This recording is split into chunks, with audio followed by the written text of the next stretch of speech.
Hello दोस्तों, नमस्ते प्रणाम। मैं घूंघट वाली 960 अपने यूट्यूब चैनल में आप सभी का स्वागत करती हूँ। तो दोस्तों, आज मैं लेकर आई हूँ बहुत ही प्यारा सा एक सुंदर सा विवाह गीत। गीत को पूरा सुनिएगा। गीत कैसे लिए कमेंट में ज़रूर बताइएगा। अंगना बटोरी सीता घुरवा लगावई हो, जामी गईले बसवा के पेड़।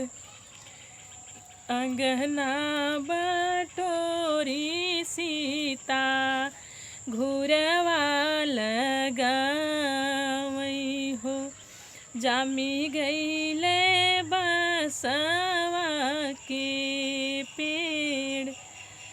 बसवा काटाई राम डोलिया बनावले, चला सीता हमारा के देश।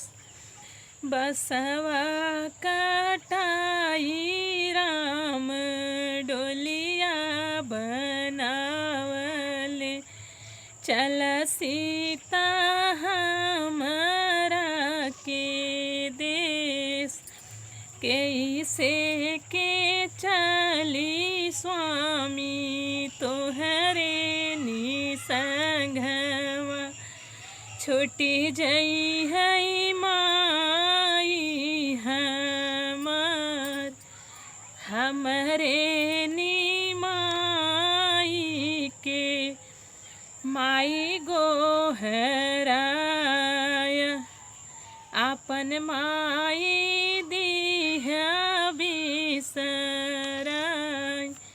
कैसे के चली स्वामी तोहरे निदेशवा, छोटी जई है बाबा हमार।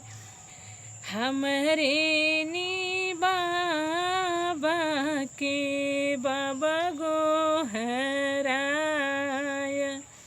आपन बाबा दिहा बिसराय।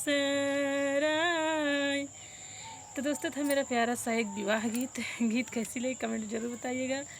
दोस्तों, प्लीज़ आप सबसे हाथ जोड़कर रिक्वेस्ट है, मेरे चैनल को आगे बढ़ाइएगा। फिर मिलोगे अगली नेक्स्ट वीडियो में अच्छी गीत के साथ। तब तक के लिए नमस्ते प्रणाम।